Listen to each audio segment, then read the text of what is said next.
semuanya? Baik. Alhamdulillah baik, Bu. Oke, sebelum kita mulai pelajaran, silakan ketua kelas menyiapkan dan berdoa.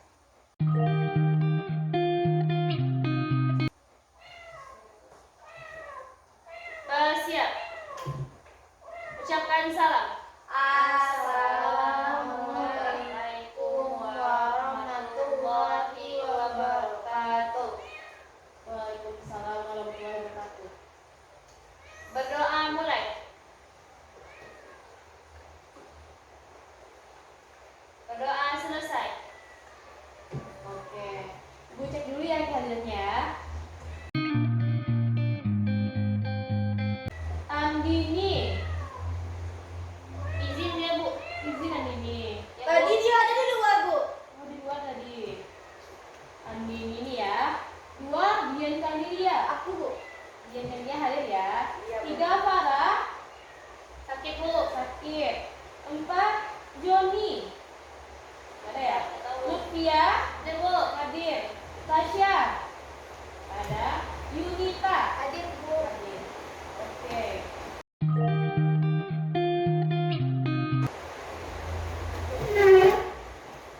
Nah, sebelum memulai pelajaran, ada yang tahu kita hari ini bahas apa? Ada yang tahu kita hari ini bahas apa? Kita akan bahas tentang teks deskripsi.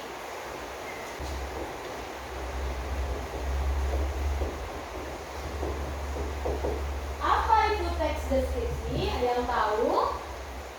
Saya, Bu. Ya, silakan Dian. Teks yang menggambarkan, Bu. Menggambarkan apa nih? Menggambarkan sesuatu. Ada yang tahu lagi apa itu teks deskripsi? Bu, Bu. Ya, Teks yang menjelaskan sesuatu, Bu. Nah, hampir benar ya, belum sempurna. Teks deskripsi adalah teks yang menggambarkan suatu objek atau peristiwa atau tempat secara terperinci. Nah, secara terperinci nih. Teks deskripsi ini juga memiliki ciri-ciri. Apa itu ciri-ciri dari teks deskripsi? Siapa yang tahu? Tentunya yang pertama menggambarkan suatu objek. Nah, menggambarkan suatu objek atau peristiwa. Lalu yang kedua, ciri-cirinya. Ada yang tahu? Ringkas, Bu. Kurang benar. Lalu ciri yang kedua yaitu melibatkan perasaan si pembaca. Nah, maksudnya di sini adalah jadi di dalam teks deskripsi itu si pembaca juga memahami maksud yang digambarkan dari teks tersebut. Lalu ciri-ciri yang ketiga. Ada yang tahu ciri yang ketiga? Berupa teks opini, Bu. Kurang tepat. Nah, ciri yang ketiga itu melibatkan panca indera. Maksudnya di sini, jadi dalam teks deskripsi menggambarkan sesuatu itu maksudnya agar si pembaca dapat merasakan, melihat atau mendengar atau meraba apa yang ada dalam teks. Lalu yang ketiga, setelah ciri-ciri ada jenis-jenis teks deskripsi.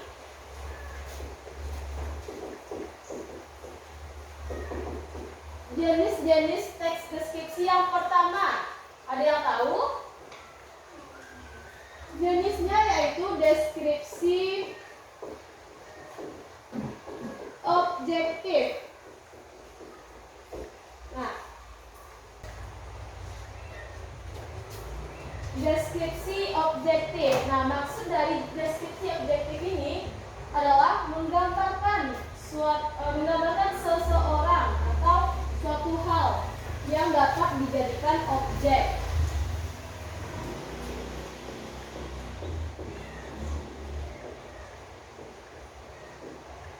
Yang kedua, deskripsi subjektif.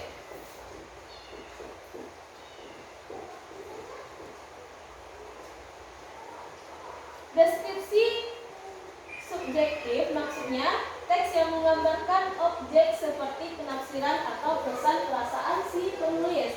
Lalu yang ketiga ada jenis teks deskripsi, ada teks deskripsi spasial.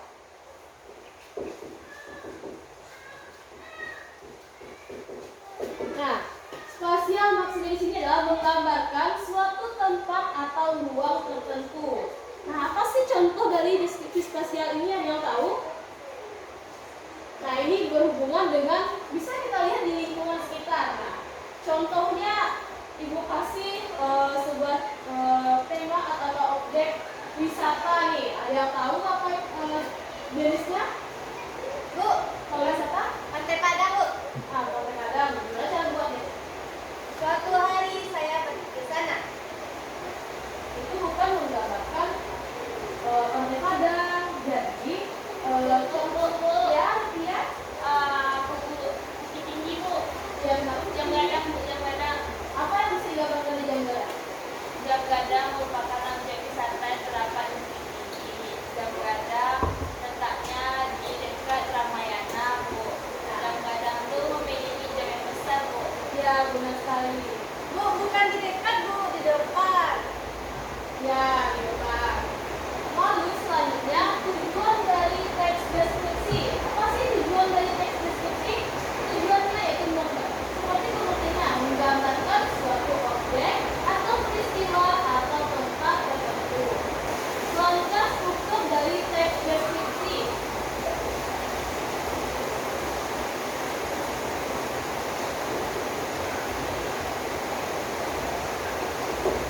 Yang pertama, identifikasi. Nah, maksudnya ini adalah menetapkan atau mengidentifikasi objek yang akan dibuat dalam teks deskripsi. Contohnya, ingin mengidentifikasi sebuah tempat atau binatang juga bisa. Lalu yang kedua, mendeskripsikan atau menggambarkan. Nah, menggambarkan, kita ambil contoh binatang nih. Bagaimana cara menggambarkan binatang? Misalkan Ibu ambil contoh burung merak nih. Bagaimana sih keindahan dari burung merak daripada burung-burung lainnya? Nah, keindahan dari burung merak itu warna bunyinya yang berwarna-warni. Nah, itu bisa digambarkan. Lalu yang ketiga, kesimpulan. Kesimpulan ini seluruh dari teks yang dibuat dapat disimpulkan pada bagian akhir atau di baris akhir. Tapi kesimpulan ini bersifat opsional, boleh ada dan boleh tidak ada. Selanjutnya ada ciri kebahasaan dari teks deskripsi. Nah, ciri kebahasaan teks deskripsi yang pertama. Yang pertama, penggunaan kata baku.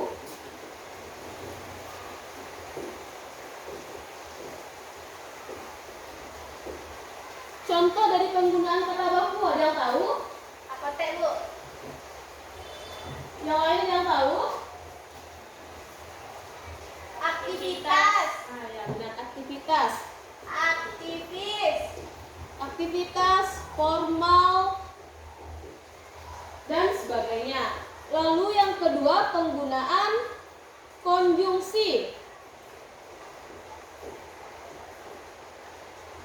Apa itu konjungsi? Kata hubung, Bu. Kata penghubung. Contohnya Akan. akan, karena, Tetapi. Sedangkan tetapi, tidak ada Tahu. dan atau. Bu, dia jahat, Bu. Dan juga. Lalu yang ketiga,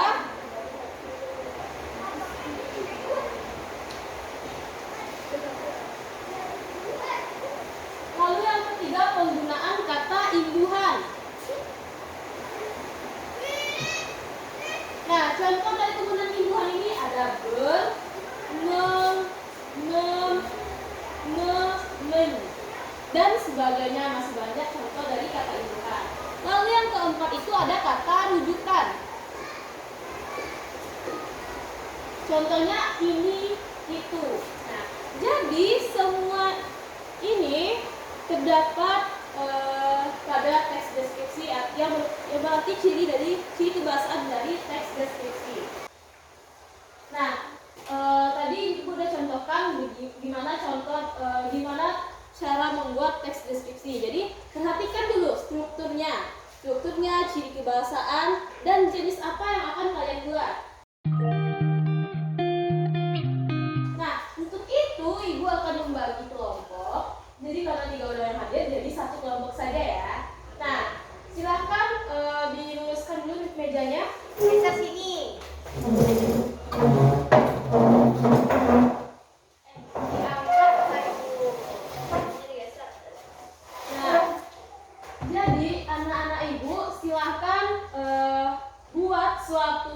satu teks deskripsi dengan tema yang ditentukan. Ibu maunya buat objek wisata. Nah, silakan buat teks deskripsi dengan objek wisata. Objek apa yang akan kalian buat?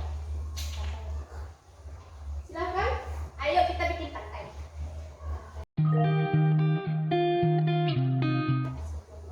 Sebentar. Ibu juga ada lembar kerja untuk anak-anak ibu. Nah, di sini ada beberapa soal. Jadi, silahkan dijawab. Sebelum dijawab, dibuat dulu teks deskripsinya dulu ya. Oke loh. Ayo Silahkan kamu. dibuat sama-sama. Kamu aja tulisannya bagus.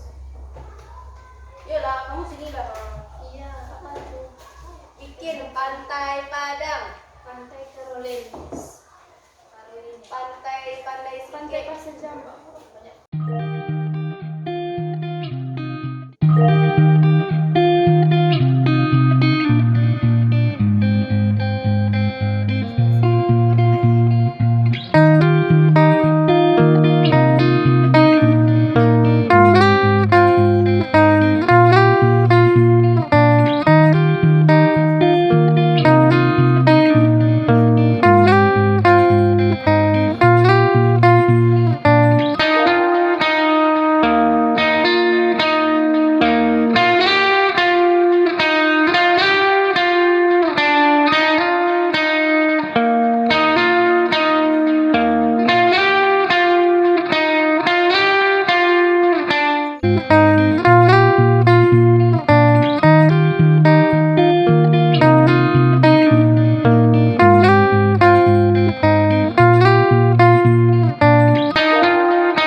dan teman saya Yunita akan membacakan hasil diskusi kami.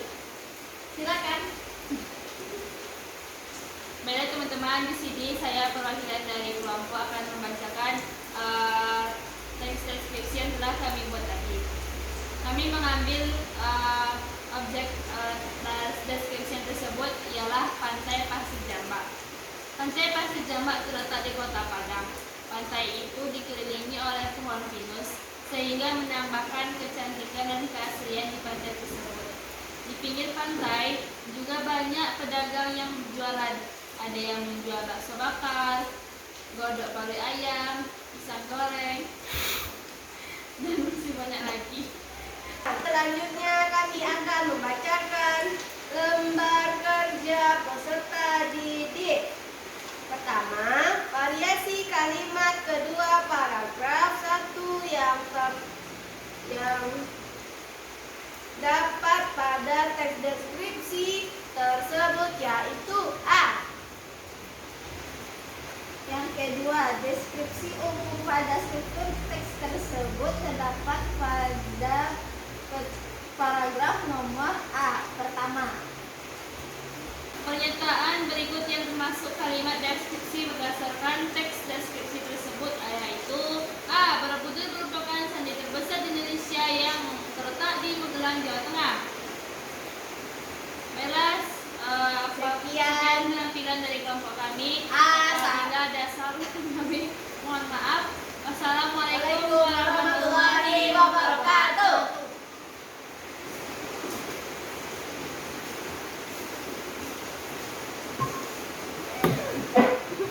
bagus kan?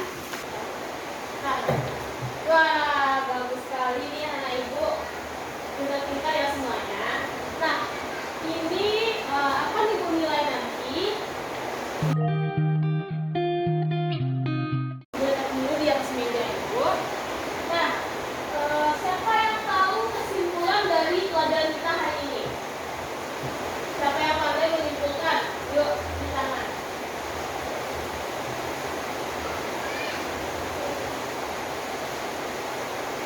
Lutfia, silakan. Jadi kesimpulan pembelajaran pada hari ini mengenai teks deskripsi, kita mengetahui dan ciri-ciri dari teks deskripsi tersebut, kemudian jenis-jenis serta strukturnya, baik itu ciri-ciri kebahasaan juga. Selanjutnya kita juga dapat memahami bagaimana cara membuat teks deskripsi berdasarkan struktur yang ada. Oke. Untuk selanjutnya, ibu kasih tugas masing-masing murid ibu untuk membuat teks deskripsi dengan jenis deskripsi objektif. Ya, ingat ya, untuk materi selanjutnya buat latihan tentang deskripsi objektif. Oleh karena itu, karena hari ini sudah selesai dan jam pelajaran sudah habis, ibu akhiri dan ingat pesan ibu, habis ini tidak ada yang melakukan kegiatan di luar rumah dan tetap menjaga jarak, mencuci tangan dan mematuhi protokol kesehatan. Oke, ibu akhiri. Assalamualaikum warahmatullahi wabarakatuh. Waalaikumsalam warahmatullahi wabarakatuh. Selamat siang, Bu.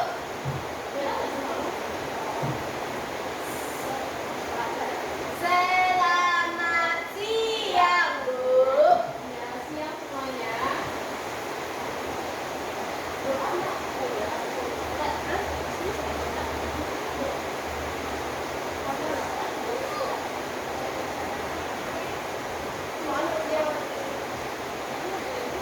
Sama juga nih,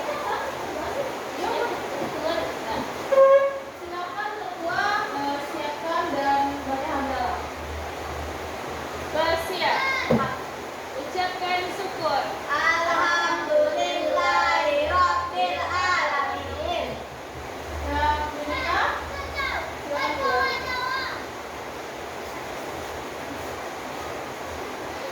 Dia yang ini ya. Tuan. Lutfia.